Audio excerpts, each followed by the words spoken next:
All right, guys, welcome back to the Artist Archive podcast. You have myself, Jeff Otto. I'm Madison. And I'm Michael. And we have an amazing guest today, Orlando Pelagio. Hello, how are you? Thank you for being on the podcast. Thank you for having me. We're excited to have you on this podcast today. I'm For so real. glad. I mean, it's all right. It's okay. It's all No, right. super excited. I'm not Like, the one that lives in Peoria. Oh. We're starting it now. shots fired already, dang. Tell me how you really feel. I know, right? Sorry, I'm controversial. I love it. Me too, I think. No, I totally lost track where we're going.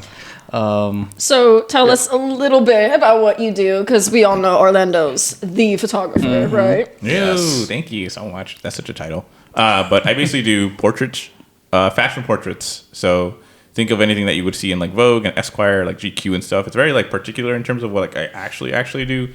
So I try to make my work very much like if you've seen like a YSL ad, that's what I do. Like there's certain brands I could see myself working. That it's more portrait heavy than it is like editorial or whatever. But it still has like an editorial like flair to it because of my editing style. But that's pretty much what I do.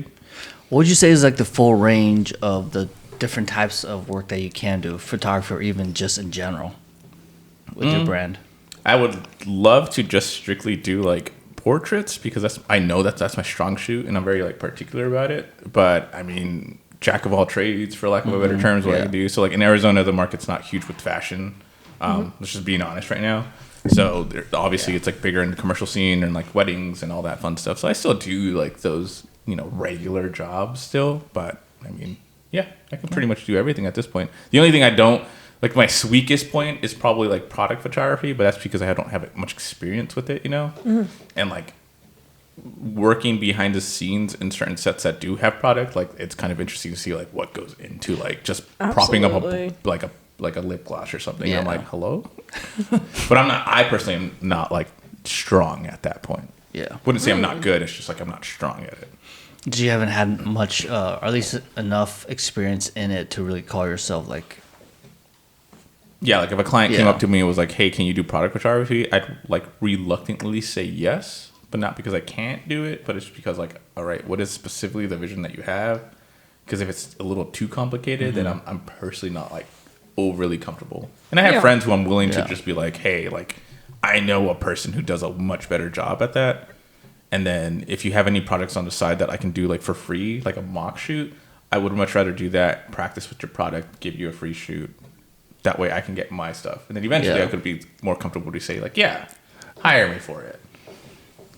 So what's, let's get a little background on you. Like, how'd you get started in photography? Like, how'd you enter that? Fashion and photography in general. Fashion has always been something that I was interested in as a kid. It's just, it's very like personal stuff. I grew up in a very Mexican household. So with that, it was very much a traditional Catholic home that was like anything in the arts that it wasn't seen as a viable source of income. Like I had to be a nurse or a doctor like my cousins, quote unquote. And so whenever I brought up anything art related, they would be like, nah, mijo, like that's kind of dumb.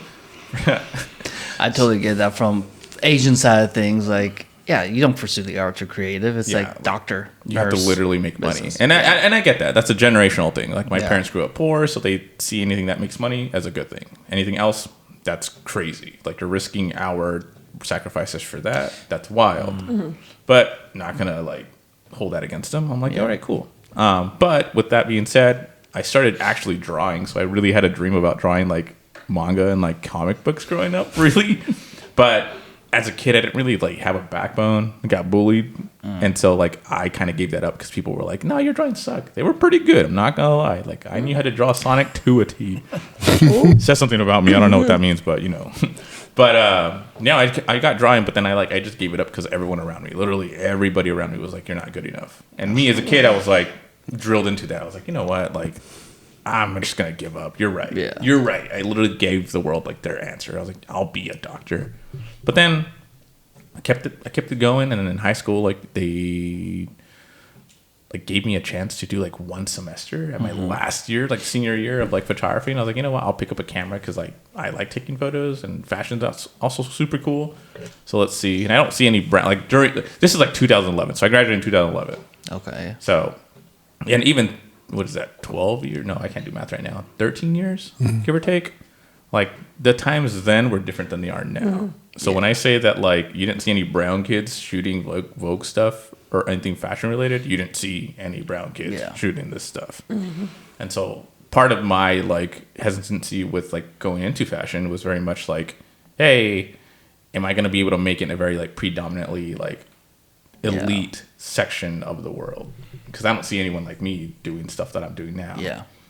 But I don't know, something in my soul was like, hey, you should probably keep going. Maybe you are the person that's going to change this. I don't know. Representation matters. It does.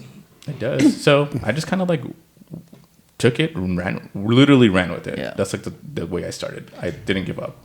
Were there specific things that really drove you to continue pursuing that? I mean, obviously there are those challenges and you saw, but there's definitely a factor that kept you going despite that discouragement. I think I just like love people. I know it sounds really strange, but like People I know are the worst. Like, What do you mean? People like don't like people, but also for me, I just like love when people trauma dump. Like I love it so much. Like I will literally sit there in the chair and be like, give me all of it. Like give me all the tea. I'm gonna sit here and sip with you. But with that, it's like I took that aspect of my life and like I'm such a, for lack of a better term, in the beginning I was like very much like a people pleaser, and I feel like images do create that sense of like you give me validation by saying like I can photograph you well, but you also feel good about it. Yeah. And so in the beginning, so let me clarify, that was me in the beginning, but now I'm very much like I know I can do a good job at shooting someone, but I still love the idea of like being able to like draw something out that person doesn't see themselves. Yeah. And me being like, dude, you're good, you're attractive, or whatever the case may be. Yeah. Like, you don't have to slim yourself down. Like you are beautiful. Let me show you like how you are. Yeah. And that's it. Like the human side of it. And just like I think I also love a challenge. And so like seeing again like no brown kids shoot fashion as much. Now it's kind of becoming a little bit more prevalent, which is amazing. Yeah. But like I was like, you know what? I'm gonna do it. I'm gonna be the guy. So just a challenge of doing that, breaking barriers, I suppose. Yeah. I want to be here to change the game. Let's Yeah. do it. As he should. Yeah. As he Yeah. should. Yeah. Yeah. So this is one of our like favorite questions. What's a misconception about you that you'd want to correct, especially being in the fashion industry? Honestly, I get this a lot, and this isn't even a joke, but like sometimes people will literally not reach out to me because like they'll see my work on Instagram and they'll be like, we thought you were way too expensive for me to reach out. Like I won't even like try to reach out because your work is like good. I was like, oh, okay. Well, have you seen this anime before? And so like I think because of my work translates to me being a very serious person, and there are some people that like really do take like the astrology side of it really seriously, because they'll be like, what's your sign? I'll be like, an Aquarius. Why? And they'll be like, so you're very like no emotions whatsoever. I'm like, I don't know, I cry a lot. So I don't know, but I feel like if I was being 100% honest, 100% honest, and I have like actual receipts for it, I think people are very like hesitant to reach out to me because of the way I present myself or my work presents itself. And so like that's good. I'm glad that people see me as like a really cool photographer, but also like, hey guys, like I'm really friendly, I promise. Like if you see me during shoots, I will hype you up, and I scream and like I literally like cackle. I'm like, oh my god, and they'll be like, did I pose wrong? They'll literally I'll like gag, but that's me like, you know, gagging as I'm like, girl, yes, this is You're good. hyping them up. This is hype. And they'll be like, did I do something wrong? I'm like, no, girl, like I promise you, like that's just me reacting very positively. This is great. Well, being the one here that hadn't met you before today, and having looked at your work all week to research this. Yeah, you're nothing like I thought you would be. Absolutely nothing. Correcting misconceptions one day at a time. That's exactly it. So it's just like, you know, you see my work and it's like, I want to see this very serious person who's very stoic and very much like super sure of himself. And I am super sure of myself, but like personality wise, once you meet me, I'm like, like, no, you know what? I'll come and poke my nose. It's fine. What's up? Your work definitely has a signature look. Absolutely. Oh, thank you. It's branded. It's there for sure. I was gonna ask, how did you develop that signature look for yourself, that brand? I know for some people it definitely is like an instant kind of like find for someone. For me, it was very much like it took my entire career to finally get to a point. Yeah. So it was just a lot of trial and error, a lot of, especially like color grading. That's like the hardest part to learn. And even for me, like in the beginning, I was very much like, oh, should I stop doing photography? Because like, I don't really know how to like, I can't see myself photographing like them, or you know, I can't really like edit the way they do. I can't figure out their colors and everything. Like there's some blues in the shadows. I don't know how to get that because when I try, it looks horrible. Yeah. So I think just over time, like I didn't see it happening, but a lot of other people did. So I guess it is kind of good that friends do kind of validate your work and give you compliments. But like you as a photographer, you'll never notice your growth. And now I'm to the point where like it's just such a normal thing for me that like my style, people see it, I don't, because I just see it as my work. Yeah. If that makes sense. No, I relate to that so heavy because that's exactly how it is for me too, how I view it. It's like you don't see your growth, you don't see what makes you stand out, and you're like, I think my stuff is good, but then you're seeing what everyone else is doing. Like I love what that person's doing, but I don't know how they got the way they got or what they're doing, and then it makes you kind of question. You know, you're like really good, but also questions where you're at in terms of your work. I mean, it's super easy. Like it's such a big conversation that happens consistently. Like, oh, don't compare yourself, or make sure that when you're on social media, you're not like looking at people and like saying that like they don't deserve that position or they deserve that position or they're gonna do better than me. I can never reach that. Like if you're telling yourself that, step one, fix that. Yeah. Like the way you talk That's to an internal yourself issue right is there. literally, it matters so much how you talk to yourself, and even about your work. So like even if you don't consider it good, like I just learned to say thank you. In my head, I already know that I can do better in certain aspects, but I won't speak that out. I'll just do the do. But but in terms of like style, it just there's no other way to go about it until you just trial and error. Yeah. Learn how to edit, take some classes, do whatever you need. But yeah, it just takes time, like a long time. Trial and error, because for me it was the same way. It was just trial and error over and over again. It just develops over time. Yeah. You build patterns and things that you gravitate towards, and then eventually it's like, oh, I guess that's me. That's my style. Yeah. What I do. Yeah. Because your work is very commercial and portraiture. Did I say that right? I struggle with that all the time too. Portraiture. Yeah, that's a $5 word. How do you maneuver what the client wants and your own artistic integrity? So I'll separate those in two like phases, I guess. So the first one is you have the clients who don't really know what they want, and you help them bridge that gap. You're like, okay, first of all, let's establish the fact that you were hiring me because you saw my work, you liked it. What about my work do you like? And then they'll be like, okay, can you show me like a mood board of like ideas that you have, that how you see your brand? Now let's marry those two things, because I can provide you a good image, but I want to make sure that you love it as well and it resonates with your work. But then you have the clients that are very sure of themselves, and you're just getting hired to basically shoot for their brand. The way I sneak my own like perspective on it is I'll do the shoot the way they tell me, because usually you have like an art director on bigger sets, and you don't really, as a photographer, you're literally there to just shoot. They hired you because you do a great job, and this will benefit your portfolio, and then like you can add a little bit of like your own spices. But the way you actually like have a brand kind of shift to a different way of like how you actually see them is like do the shoot halfway in and be like, hey, can you give me like 5 minutes to shoot how I want to shoot this? And I'll literally physically show you how I see it instead of following this art direction. And they'll be like, oh, okay, shoot it. We'll trust you for 2 seconds. If it doesn't, worst case scenario, we just go back to the mood board and we'll shoot however we see it. Yeah.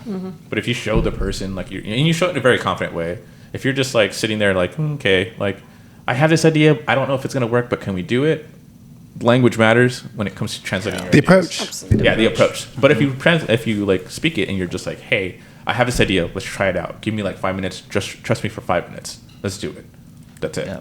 The difference is you're not questioning yourself. The client feels kind of comfortable, and then you're also giving yourself the moment to be like, hey, this is what I can do for you. And they'll be like, oh crap, can you reshoot this actually? Because we loved how you shoot out right there.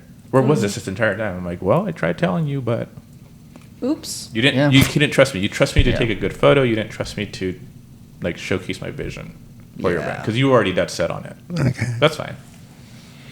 And then if I can include an element to that as well, with that approach, it's always good to, I think you said this too, but make sure you get what the client wants first, their vision, and after you capture that, that's when you come and say, hey, would you be willing to give me that few minutes to do it?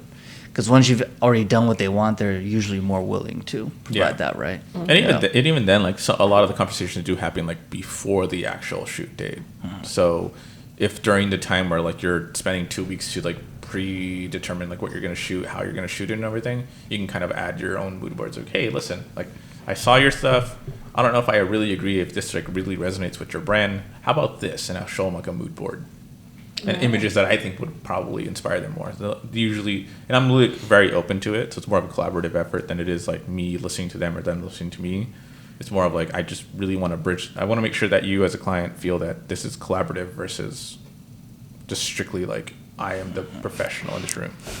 I think it's really important to always bridge that gap between like collaboration with clients and stuff like that. Because like, there's going to be times where clients are like, absolutely not, but that's fine. But I think that collaboration is when some of the best ideas happen. Yeah. And even as a photographer too, like there are certain people that are like a little extra sensitive when it comes to like getting rejected in that sense. So they'll take it as an attack, but it's like, no, the client isn't saying your ideas are terrible. It's just not going to work for them. And at that point, you have to be very like, okay, that's fine. That idea doesn't work, but let me introduce more. Or if they're dead set on it, that's your client, buddy. Like, do the job. It's okay. You're getting paid, so just saying. You're getting paid, or you don't have to like everything. Yeah, you don't have to like it. Smile and wave, smile and wave. Yeah, you're going to be fine. Thoughts and feelings. Thoughts and feelings, for sure. No, I love that. I love that answer because that literally is how a lot of the industry is, especially for us photographers. It's like we're there to do a job. We're there to shoot. Don't try to tell the client how to do their jobs. Just do your job. Yeah. Right? Yeah. Sometimes it's just a job. Yeah, that's okay. That's literally okay. Absolutely. The respect is necessary in the field. Yeah. Yes. Just be nice to people. That's all I'm saying. Yeah. Big time. So, actually, I got a question for you. From the photography side, do you also enjoy creative direction as well? Directing your own shoot, your own projects. I think for every single shoot that I've had for the most part has. No, I lied. That's a lie. That's actually a lie. No, if I have a chance to like creatively direct something, then I'll lean into it. I think lately I haven't, just because like I've always had like, the agencies reach out and they have a certain way that they want their models to be presented. I shoot it that way with still my own little like way of shooting, and then that's it. But lately that's what I've been doing. This year I've been focusing on like creating mock shoots for brands, kind of like I spoke earlier. So I'll just do a shoot for a brand and be like, that's my application for people. Yeah. Instead of just saying like, here's a link to my work, come see it. I'll just buy the brand's a piece of the brand, shoot for that brand, and then present it as like, here's a mock shoot I did for you. And creative direction, that plays a huge part because they have to like research the brand and then research how you want to like your spin on it, and then you present it. So I'm enjoying it a lot more. Yeah. But Absolutely. haven't had that much experience prior to this year as much as I wanted to. Do you see yourself wanting to, as you continue building your brand and do everything that you do, would you want to shift more towards creative direction versus focusing on photography? I think I'm just seeing myself focusing on photography too, and if I want to like really try to cultivate like, you're an expert at styling, you're doing the styling. You're an expert at art direction, you're the expert at art direction.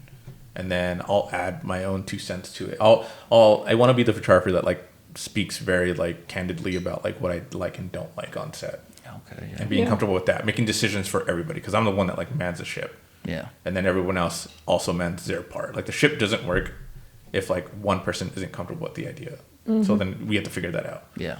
So I want to be able to like be the photographer that's very much like, these are our ideas and it's gonna be great. I'll shoot like a stellar editorial, but if the stylist isn't comfortable with certain things, or the art director or the makeup artist or nail tech or whatever, we want to like, no, like you need to figure that out. Yeah. But I want to be able to like bring people onto these sets and stuff and create a little community, as people say. Yeah, no, I think that's really, really important. And we're in like such a saturated market of like people. There's so many of us. Yeah. So I think it's hard to find sometimes where we fit in sometimes.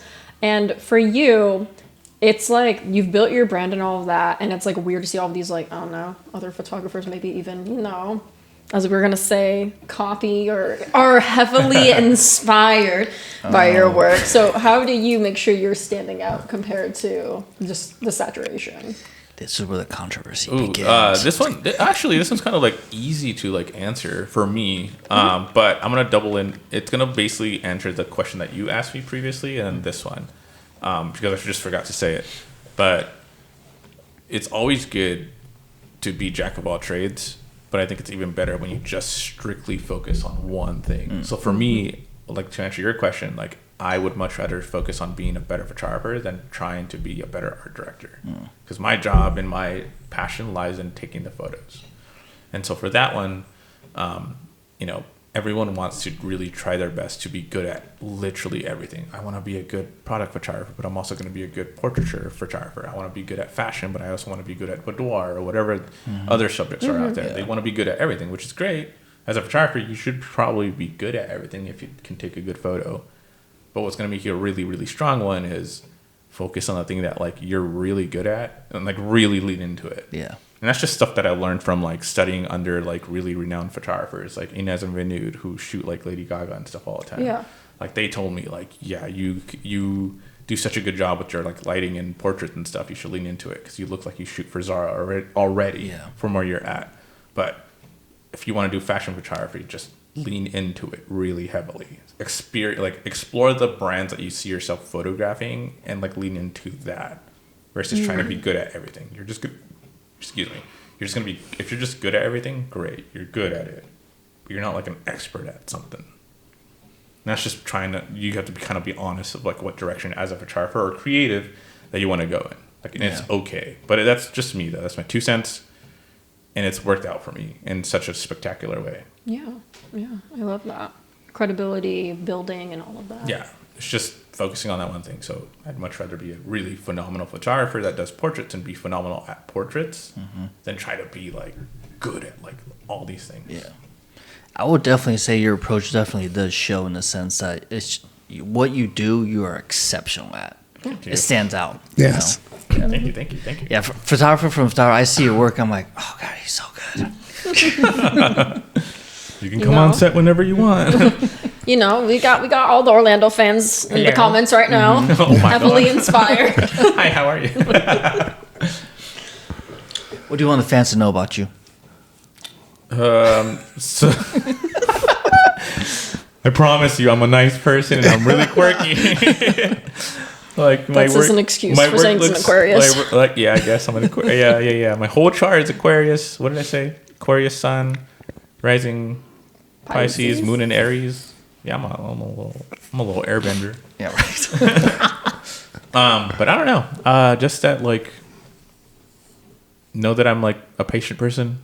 So if you want to hire me for a shoot, that like it's gonna be like I'll try to do my best to make you feel comfortable, not only with yourself but like just in general on set.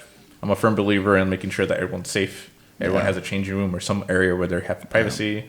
No one's being creepy, and I'm a huge advocate for like model protection and all that. Ooh, that's actually a great topic to get your thoughts on.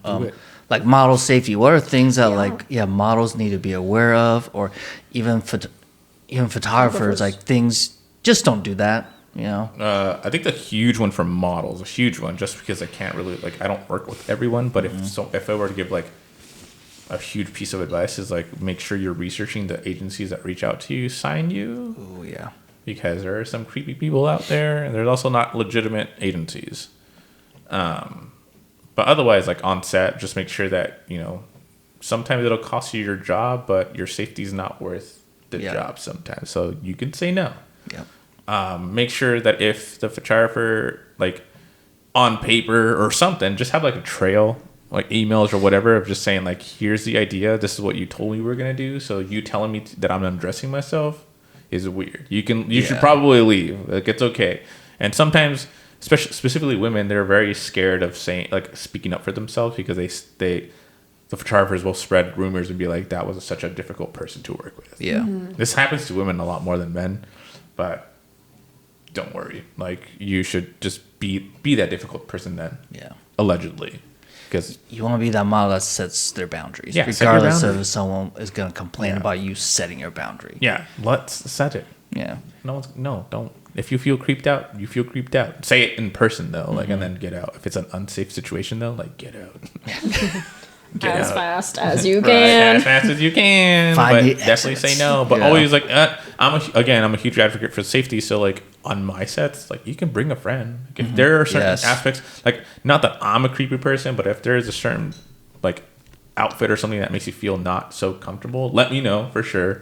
But also if you're still like willing to photograph it, bring a friend. Yeah. That way that you know that there's someone there that knows you, and just in case, like back up, like I'm not doing anything that's like making you feel Yeah. even more uncomfortable or uncomfortable in general. And also a red flag, if you request to have this is more for the audience, if you request for your ability to bring someone and the photographer is just like, yeah, no, I don't want anyone there, I just prefer to be us, that's a red flag right there. Yeah. Yeah. Especially for a singular photographer. If it's a Yeah. team like on set of like a Vogue spread or something, Yeah. sometimes I will be honest, there are clauses that you can't bring people. There usually is someone out there. Yeah. But like say like you're a younger person, you're trying to bring your parent, like parents are probably not going to be allowed on set. That's just how it works sometimes. Yeah. So in that case, just, advocate for yourself. Yeah.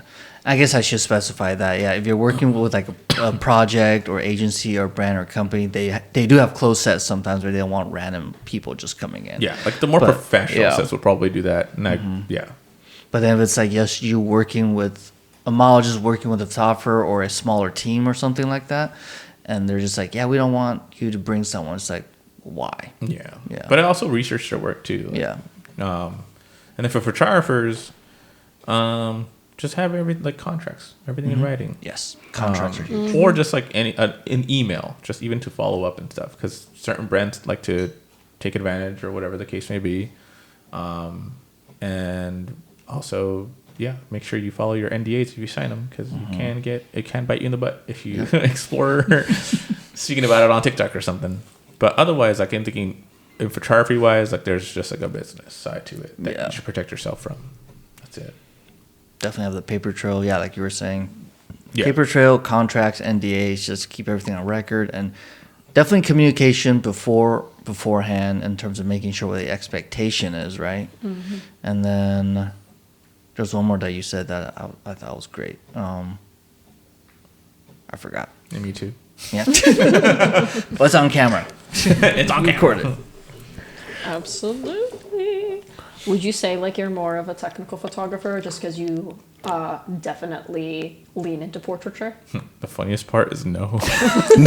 No, but he looks like I would love to say it. Like, yeah, what's your approach If then? you literally came to my set, you'll literally realize, like, all right, I'm turning on, like, so cameras nowadays, they have, like, live feed video. That's how I adjust my settings. Otherwise, I can't sit there and tell you, like, yeah, I shot this, like, 100 ISO outside. This is going to be great. Like, I don't know. I'll get there. I'll figure it out. It'll come out good. It'll come out good. I think I just recently started shooting film, so that's kind of exciting. But I think that's helped me understand lighting a lot more. Not that I didn't before. It's just like I'm not going to sit here and try to learn my cameras like in and out. I just shoot and it turns out great. just so you're not alone. I'm the same way. So like I'm not a technical photographer, but like base level, yes, in the sense that like I know what certain lenses do. I know what cameras, the like megapixels and all that fun stuff. Like that I know, and like how to edit. Yes, I've learned that. But like in terms of like telling me like, can you meter for me? I'll be like, sure. Okay. The strobe's on set. I'm like, sure. I think this goes here. I think they use 2 lights.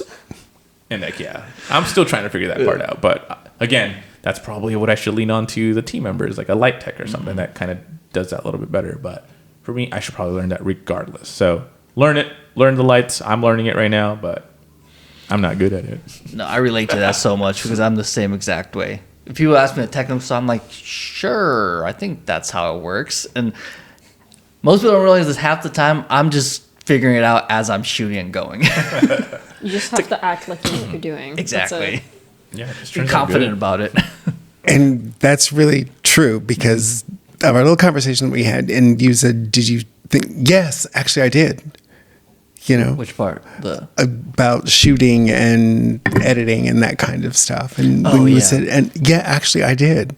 I did thank you that you knew it. See, that's what I'm saying. Like on the outside, you're just like, oh, yeah, he knows how to do it. Internally, you don't say it out loud. But you're like, I think this goes here. yeah, right. I get that so much as like a visual artist. I remember being in a critique one time, like, oh, that was such a smart idea, Madison. I'm like, that is so what I was going for. Absolutely. Can I bump the grade even more? Yeah. So yeah. And then like you just realize internally, you're just like, I accidentally deleted a layer, and I don't know what layer it was, so I just left it as that. You're like, damn it, I should have named it. Like, oopsie. Just pretend it's intentional. It's like, yeah, that's part of my creative process. Trust me, the work's gonna be great. Yeah, something that happens. Yeah. That literally happens. Design choice. Final. Design Dot choice. .txt. It's so real. Absolutely. So, what is something that you've been in for a photographer for about a decade now? What's something that you know now that you wish you knew on day one? Ooh, that's a good one. Let me think about that one for like 2 seconds. I think the whole, like, I wish I knew how to be intentional in the beginning. That's it. That's the one. I think that's a greatest advice. 'Cause, Could you elaborate on that? again, actually? like if you lean into like just, doing the ideas that you actually had, like the way, like kind of like going back a little bit to like how you talk to yourself. It's like very much like, I wish I knew not to consider myself just good. Like whenever you like say for instance, like when I first started, it was very much like, oh, your work is really good, and I'd be like, thanks, but like I don't know, I guess I could do better. Like I don't know, I'm not feeling it too much, but like it is good. It's just like it's not great. Versus now, if you complimented my work, I'd be like, oh, thank you so much, and that matters a lot because of like how you approach your work is essentially how like you approach yourself as a person, and also your confidence. Like now, when I go into like a room, they'll be like, oh, you're the professional in this room. They don't know if I'm nervous or not. Or whatever. Internally, I probably am. I'm freaking out. But like, the way you present yourself matters a lot more. And confidence isn't necessarily something that like you just learn and you are confident forever. Like I still have my days where I want to quit photography. I'll 100% admit that. But you're not going to know that. The world's not going to know that. But I'll learn how to like manage that feeling. So in the beginning, but also with my career, it's like in the beginning I was so like dead set on trying to be just good at anything. So I tried everything. Versus just focusing on that one thing, like I said earlier. And now it's portraits. So I wish I would have told myself sooner, like, hey, just focus on this and try to make connections in this route versus trying to be good at everything. Yeah, I think that's great advice for people. And like people, as you said, jack of all trades, master of none. It doesn't set you apart necessarily. Yeah, and it doesn't. It really, from my experience, being like good at jack of all trades is cool. Great that you have all those skills, but master, that's what's going to set you apart. That's really what's going to set you apart. So if you just hone in on that one skill or two or whatever, it doesn't have to be like just strictly one. Yeah. You'll be good. And asking yourself why until you can't. I like that. I definitely think that's what makes you an icon in what you're a master in. Icon, right? Icon behavior. only. Stop it. Like, hide behind this right here. Guys. Oh my God. But yeah, I think I wish I would have told myself sooner, like, one, don't stop shooting, but also like just lean into yourself. You don't have to doubt yourself out loud. Just lean into it. Or go be good. I like that. You don't have to doubt yourself out loud. I like that. Don't doubt yourself out loud. Because the universe will respond in that manner. Because goodness knows I do. So, yeah, I really like that. Yeah, if you just like take a deep breath, like internally, if you are doubting yourself, great. Like not great, but also like just keep it to yourself. Figure out why like you're doubting yourself, and then figure out how you can do better. But keep that to yourself. But if you speak it out loud, the universe will show you every reason to doubt yourself. Yeah.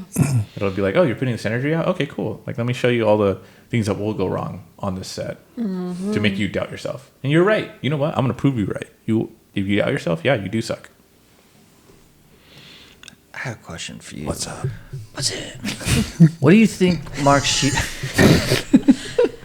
We're switching this episode to ASMR, guys. Right. It's over. What's the question? What's the artist side of you? Like, what do you do that what is your approach in distinguishing yourself as an artist versus a photographer, or versus someone who focuses more on the commercial brand aspect of what you do? I never really thought about that one. Actually, I'm All stumped. right. Actually, this is hard. Yeah.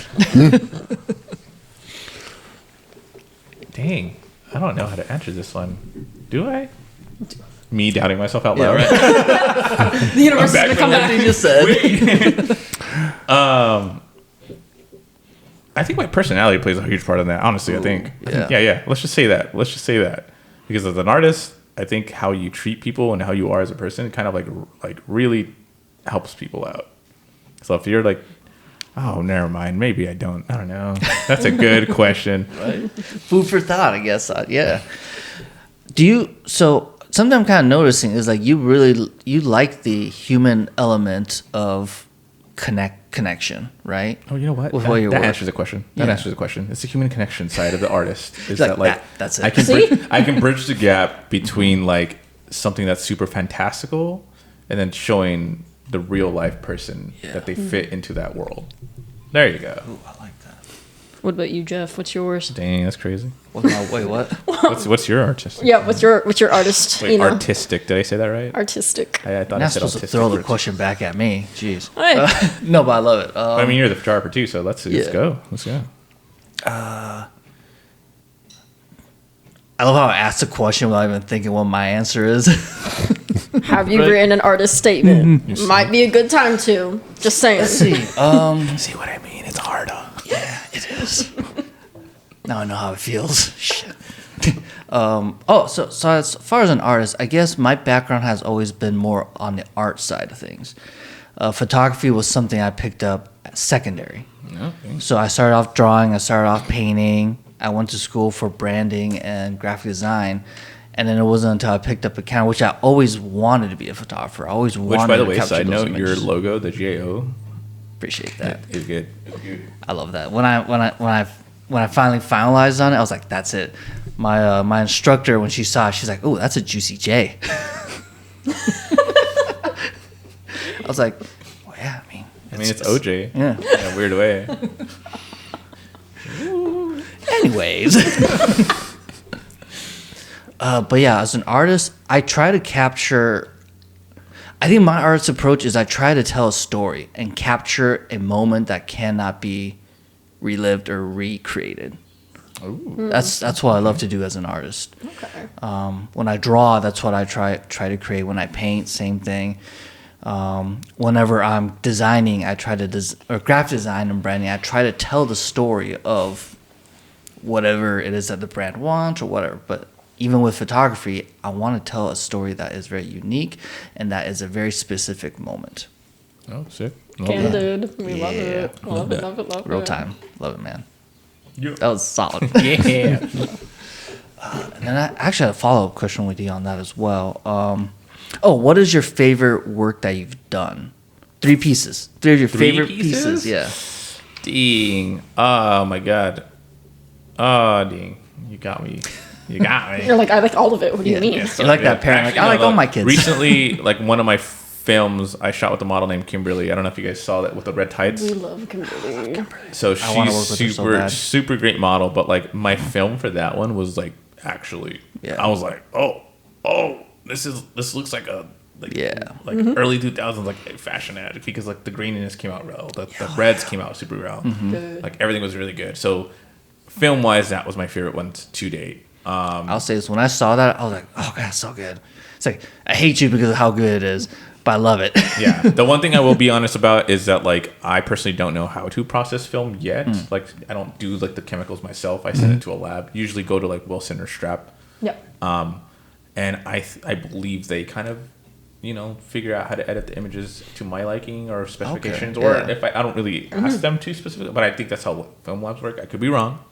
I don't know too much about film either. So Yeah. in that respect, when people ask me like, wait, is this straight up film? Like, yeah, but like in terms of like if there's like a stop down or whatever the language is they use for like certain aspects, like Yeah. I don't really know that part. So but go to them. They're both super cool. Yeah. Other pieces of work, I photographed my friend Corbin who owns Sage and Salt a lot, but he's always like hire me for like publications. So Women's Wear Daily, we always do stuff for them. Like Elle magazine or like all these other brands, or even like Forbes hit them up too for like a profile shot. Nice. And any work that we do together is always like super magical because the guy's a super genius, but also like it's cool because he's one of my friends and clients that like literally like has respect for me, and he's like, yeah, I don't feel comfortable shooting with anyone else. Wow. So that feels kind of cool. Yeah. Otherwise, the third one's kind of hard, but I feel like this past year and this year has been like really good in the sense that like all these like clients from out of town, like Nike hit me up last year, or like Adidas wanted me to help with something, but I couldn't because I couldn't. Like, it's funny to say I can't. Say no to Adidas. But I worked with like Kate Bailey, who's like super great like publicist. She is Zayn Malik's like publicist or PR person, and she came and she just saw my work that I did for like Elefante. Yeah. And so it was like kind of these connections that you do. So I guess in a way, like my favorite work is when you do a job that you don't think is going to really do much for you. I mean, you do it because it's like nice and you get the experience of shooting events, but then that leads into like, oh, so someone really famous is going to hit you up because they got your number from the person that hired you. Yeah. Because you did really good work. Here's this. And everything I did for New York Fashion Week, that's been super fun to attend. Oh, yeah, nice. I'd imagine. Yeah. All the celebs. Yeah, They're so fun. I appreciate it. No, I appreciate you sharing all that because I don't know. For me, I can't speak for Michael and Madison, but like I notice your work, and every time it's just phenomenal. I'm just like, oh, God, so good. I will say lately, I feel like I've honed in a lot. I dialed in like completely lately versus like the other ones previous years. But this year, I feel like last year and this year have been like a very like much dialed in. Like I know what I want out of my work. Yeah. Exactly. And it shows. And that's what I'm proud about, honestly. I think like as an artist or as a creative, I think when you finally hit resonance and alignment with your own work and you're finally like you're producing exactly what you want, that's where you just keep going and it keeps getting stronger with every single thing you do. And then from then I'm even more specific. So I'll ask myself like why I don't like a certain shot, or like what about it I don't like and why I don't like it. So asking yourself, like being honest about your work and just seeing like, okay, I can't just say this image sucks. I have to like literally ask myself like, why do I think this image sucks? Okay. When I find my answers, like, oh, the coloring sucks. Like, why does it suck? Well, I should have gone more blue on the shadows or something. Yeah. And you just keep asking yourself these questions, and that's how you get better. You literally are honest about your work. Don't speak it out loud. Again, goes back to the whole original, like not speaking it out loud, but being like, okay, but what about this image do I not like? Why don't I like it? And keep asking yourself why until you literally can. You'll find your answer. Yeah. And you just get better because you use that. Exploratory. Sounds like it's more like changing the conversation that we all have in our heads that say, when, that one voice that says this is great versus the other voice that says, no, it's not, changing that conversation when you hear that, no, it's not voice into something that is again, internal, that, okay, fine. If you don't like it, why don't you like it? And then having that conversation there, it sounds like that is a fantastic idea. It's basically like befriending yourself. Yes. Like that's the part of, like as an artist, like you're never not going to doubt yourself. That's not going to go away. So what's the best method to figure out how to manage it?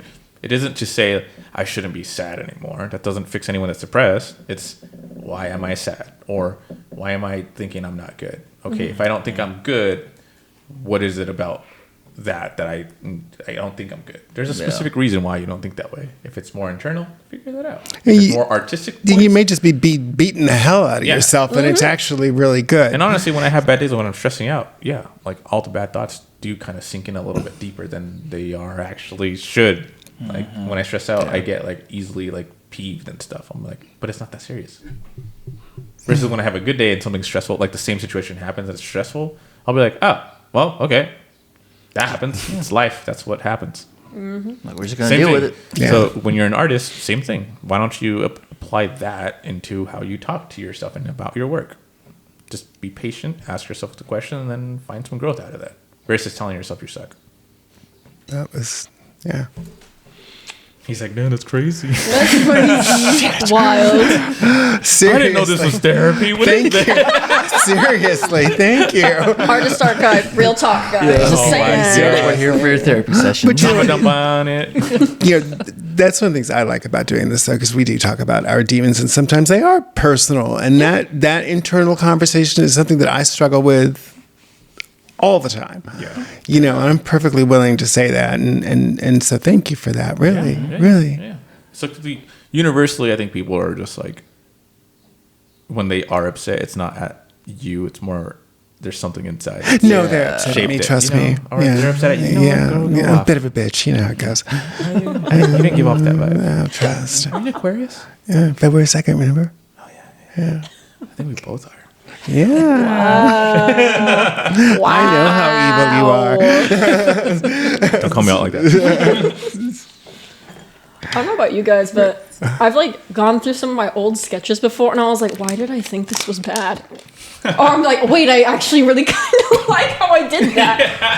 Have you ever had one of those moments you're like, wow, actually, now that I'm thinking back on it, why don't I do that anymore? You know, honestly, yeah. Some of my when I edited, like back in the day when I was exploring like more black and white like portraits, Yeah. I think my tones for the older work was a lot better than the current one. And I still this day I still haven't figured out how to get back to that. Right? But it's also That's the like, worst why did I ever think I wasn't good? Like this is No. crazy. Actually, I was like, wow, all right, never mind. Yeah. But even if the work wasn't good, now I'm like, why did I ever beat myself up for this? Like I was barely learning. Like what the heck? Right. So right. yeah. But yeah, black and whites are like, I'll get there. I think they're still good. But like if you scroll down way down to my Instagram, if you have time, you'll see like what I'm talking about. Yeah. And it just looks so cool. And I was like, dang, I was on something, wasn't I? What was I going through at this part of my life? I was need to having be a good depressed day. again. Actually, Please don't. don't scroll. Never mind. Actually don't scroll. Learn so much. No, I never thought about that, but that's true. There are times where I go back in my own Yeah. work and she's like, wow, that was pretty dope. Am I not doing Right? what? And I'm like, I don't know why I don't draw like that anymore, but that changed. But that's the thing. You have to be specific about it. And sometimes it takes a long time to like explore those options. It's good to like open yourself up and then you find your niche.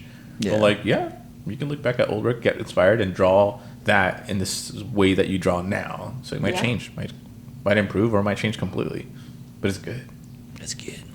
What was your experience like in New York Fashion Week recently? Oh, that was Tell some so stories. fun. Let's hear some stories. Okay, so I work with Michael Kors, so I have a little nice. badge at home that says backstage.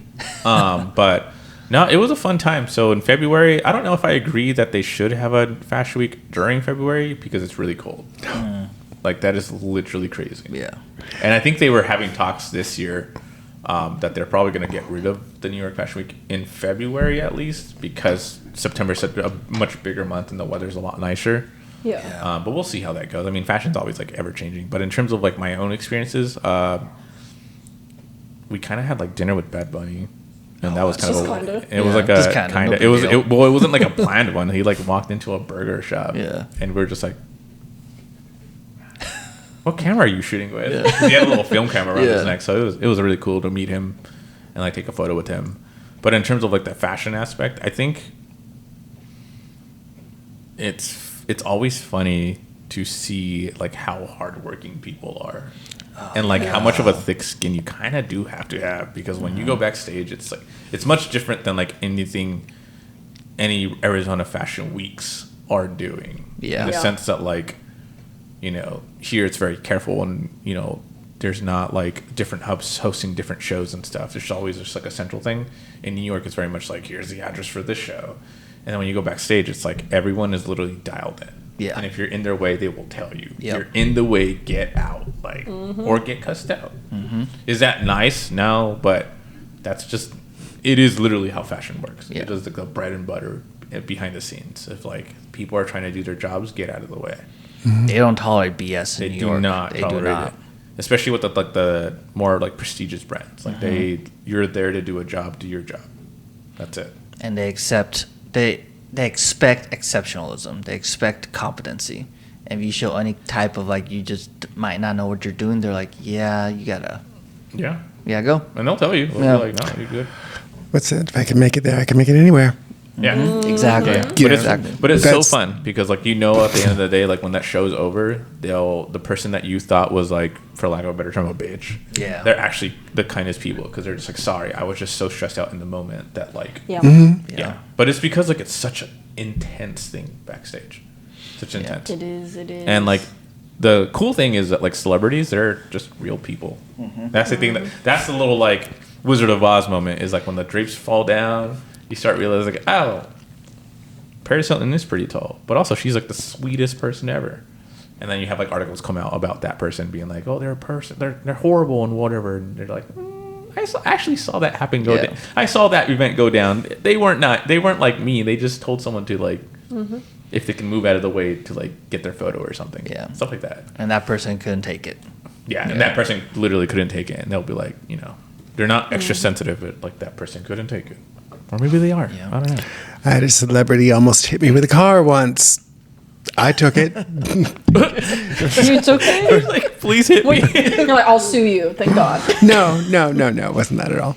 It was Do you want to just- tell us? I think I know the story. No. We're not going to go there. But yeah, you're right. They're regular people.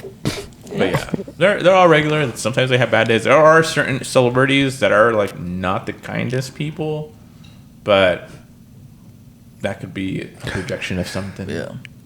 Well, Or they could be having They're a bad day, people. but they're They're also people. just people. So like the same way we meet regular people who are assholes is the same way that some people are just gonna be that. catch me on the wrong day. I'm not altogether pleasant either. Facts. I've been a receiving end. No, I'm just kidding. Okay. Because we live together. I don't know what that is about, but someone's not putting the little cap on a toothpaste. No, it's not that. Question. What was your favorite moment when you were in New York Fashion Week? Do you have one that just stands out for you? Good and bad. Ooh, Good and bad? Yeah. Good and bad? Yes, drop it. Oh, dang. Okay, the bad was the security outside of certain shows. The shows will always hire an outside agency to handle all that. But sometimes the securities are just like a-holes. A lot of the paparazzis are also assholes. Like, they are not the kindest people. They're all the same people every single time, but you kind of learn, like, who's who. And there's this one guy who's, like, super tall, a little bit extra on the heavier side, but he uses that to his advantage, quote unquote, in a really bad way. Like, he will physically push people out of the way because he wants a shot. Yeah. There are certain celebrities that weren't the kindest. I won't drop names, but No, don't. Yeah, certain like pop stars that are just not quite there. Favorite though, like speaking to Pat McGrath, that was really cool. Like it was so funny. Oh, wow. Yes, it was kind of actually hilarious because it was like right outside the Coach show, and everyone was freaking out over the influencers and some of the celebrities that were walking out through the front. They had like a second exit too for like celebs, but they were working through the front, and then like Pat McGrath like walked up just like, you know, sunglasses, sweats, shoes, little hairbands, and like her phone, like waiting for her Uber or like whatever. Nobody batted an eye. I was the only one that was like, Pat, I love your work. Oh my god, I'm freaking out. Let me take your photo. So I took her photo. Cool. And meeting her, but Anna went very well. She was really sweet to me. Wow. Who else? Like all the celebrities I essentially met, like Blake Lively was nice despite things going down the way they're going down. Oh, but you're talking about that lawsuit? Despite that, I mean, she was kind. She's like a New York socialite. Gossip Girl. She's a gossip girl. I mean, she's like the she's like the Paris Hilton of New York. That's how she was. Like seeing Beyonce get out of the car, that was pretty cool. She went to the Loire show because she went to Loire's show in Brooklyn because her nephew was like walking the show, but no one expected her to come. Like no one knew she was coming. She just popped out of a GMC, and I was like, oh, that's the sparkliest cowboy outfit I've ever seen. That's Beyonce. Oh my god. You're like, and start shooting. Yeah. Oh, and speaking to like LaRoche, luxury law. So he was super sweet in person, like super sweet and humble, and like I met his PR person and we're working together too. So Yay. We love just sweet, that. just making connections. That's Nice. all I do. Yeah. I recommend doing that. I mean, that's huge in the industry. It's just networking. getting to know people. It's definitely fashion is definitely an industry where the more you work with people and the more you get to know people, like you know someone who knows someone who knows someone. Exactly. It's literally that's it. Like, you don't have to like necessarily go to school for it, but if you want to, school is a very good way of training you in the very artist way. Like if you want to be a really good artist, go to school for photography and do that because it teaches you a lot of the fundamentals that make you a great photographer. But you don't necessarily have to because of how social media works and just making connections via shoots and stuff. Yeah. Times definitely have changed. I still, it's just times have changed. It's wacky. It's wacky out here, guys. It is. It's a little wacky, but I also don't agree with people saying like, "Oh, you don't have to go to school for that." Like, if you want to go that route, you can go that route, and you should, because you might like that. Yeah. More structured for sure, but versus like learning by yourself, it's a lot more harrowing and like kind of intense because you don't have anyone to like help you. Yeah. And that is very important. Those knowledgeable voices that come with the paper. Yeah, 100%. Agreed. I had another question. Oh, what's your experience been like in terms of working with fashion shows and fashion weeks in Arizona? And how are they different than like New York? I think New York just has a benefit of having separate little like functions and buildings that can host a fashion show. Yeah. So brands in particular will send you to one address, but then you have another brand who likes an old dilapidated church, so they'll use that as a venue. So you have to go to that show. Versus Phoenix, it's all like, here's a location for literally everything. But I think Phoenix it's still relatively small, so it's trying its best to like, this goes for all fashion weeks. I think it's trying its best to like cultivate a certain sense of community first, and like bridging the gap and being like, okay, well, like because we kind of know that fashion here isn't super huge, it's building, it's growing. Definitely, it's very much like here's these events we can throw to kind of garner community. So like you have like your mocktail events that you can go and drink and sip and meet the designers, and then you have like all these very social light events essentially until the big shows happen.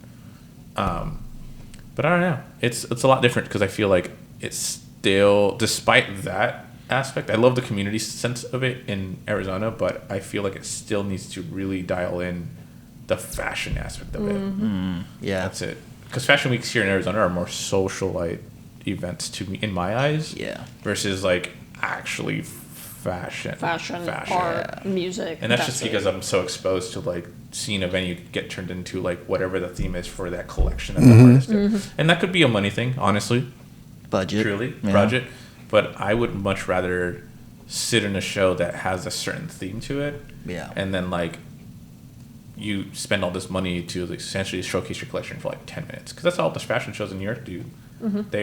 It's only like a 15-minute show, if that. That's it. They're done. Go to the next one. They're all at different venues and stuff. So I would love to see that more in Arizona, or just more like the designers taking their time to actually create a very, very, very cohesive collection. Yes. With like a narrative. With a narrative, something that's just more than, hey, we're part of Phoenix Fashion Week, or we're part of Arizona Fashion Week, and all that. And I know there's certain fashion weeks that are trying better to kind of figure that out. And again, it's just growing. So they're all learning. It's all learning. But definitely New York is just, it has the benefit of it being a fashion hub. That's really it. And established. It's literally established. You have all the big brands out there versus like the Southwest. Like we don't.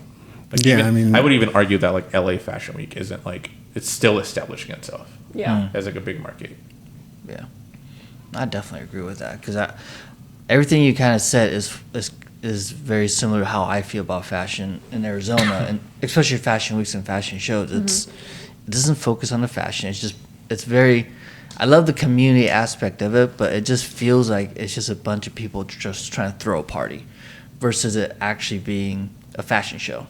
That's how I kind of feel about it, and, which is not bad, because again, you're trying to garner that, like, get people interested in the fashion, so it works for what it is.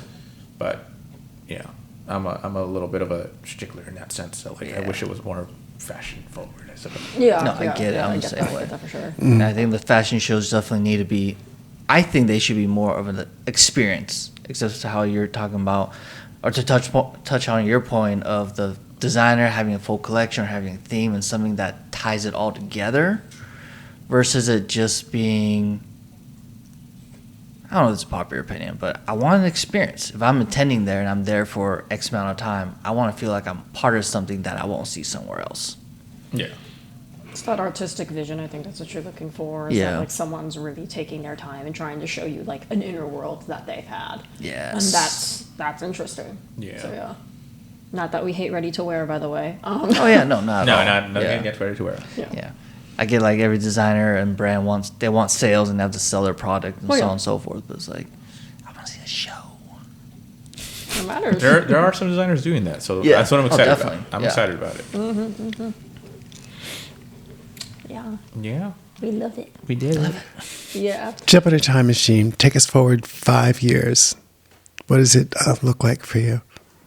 Where is your career? Where are you? When you go into a grocery store and you see Vogue and you see Elle magazine and Esquire, that's gonna be me on the cover. Not me personally, but like my work. No, I wish. I mean, I'm going to the gym, Oh, that's exactly what I thought. It'd be you. but like, no, you'll see my work on the magazines for sure. I think eventually in 5 years, I definitely will be like, it's just gonna be a regular thing for me to work with celebrities and people because I want to. Creating stories and editorials and all that. Yahtzee. And I'm hoping by that time I'll have enough money to like bring some of that back to Arizona so I can start like an art school for like kids who are like, you don't have to buy camera equipment. You can just come and explore the idea of like creating art. Cause I think art is a huge important aspect of life, especially now with like AI being such a huge thing. Like I can sit here and be fearful that my job won't exist in 5 years cause it's moving pretty fast paced. Yeah. But I think it's never going to go away to like have a real human aspect to photography. Yeah. I get that. And I say that because of AI.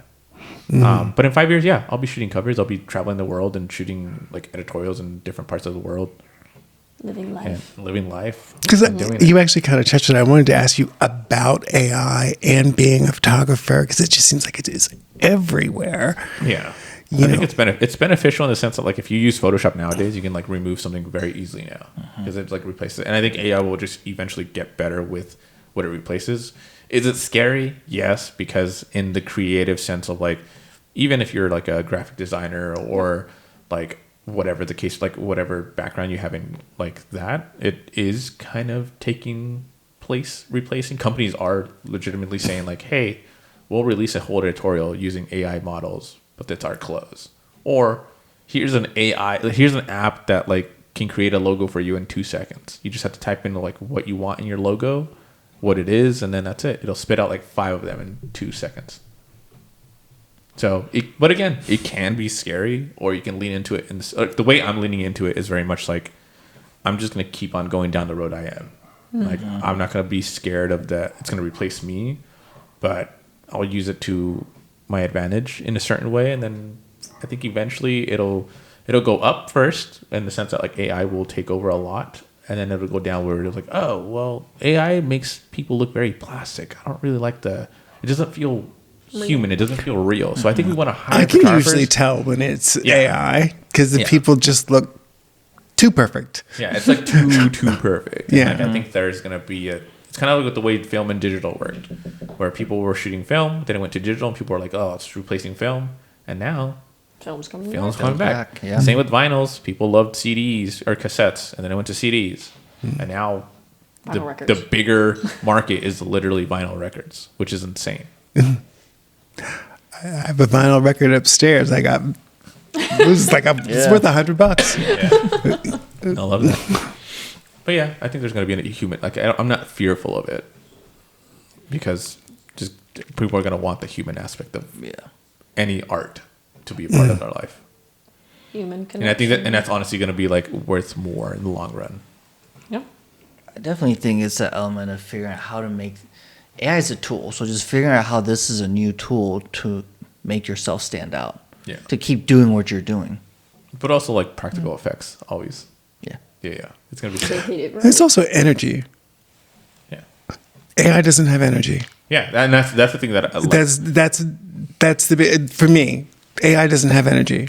It's like too polished. Yeah, yeah. It's like But I mean, I'm sure again, AI it's a machine that's being built from the ground up, and it's learning very, very rapidly. So I'm sure it'll learn those aspects eventually. But again, I don't know. I feel like in the future it's going to be easy to tell if an AI did it and like a human did it. Yeah. Ooh, so at the Arts Archive podcast, we have a tradition where we ask the guest to ask the audience a question, something that you want them to have a conversation about. What is that question you would like to ask people? Ooh, I would like to ask. Where's the camera? That's it. That one. Right Yeah, there. yeah. That one right there. All right. Actually, focus on this one. Oh, okay. You ready? Are you ready for the question? How do you see yourself? Ooh. And do you think it matters? As an artist or as a person? That's good. And how do you let it shape you? Be honest about it too. Yeah. Really diving deep internally on that one. Remember what I said about us answering the questions? Yeah. I take that back. Never mind. And then who do you want to be? Yeah. That's it. How do you see yourself and who do you want to be? Figure out how to bridge that. Yeah. Awesome. No, I love that. That's phenomenal. Drop your answers Yeah. in the comments, y'all. We'll see. That's why I do that one more time. Well, Orlando, thank you for the amazing conversation. Thank you. Thank you for having me. Thank you. It was a pleasure working with everyone. So, Yeah. everyone Absolutely. behind the scenes. Yeah. Your audios and Yay. visuals and the BTS. We love them. And then you guys are all like wonderful people in the industry. So I'm excited to see where you guys go. Thank you. Ask yourself that question in secret. And how about you DM me the answer? Because I'm curious. Ooh, yes. I'll just tell you. Love that. Yeah. Tell me right now. What is it?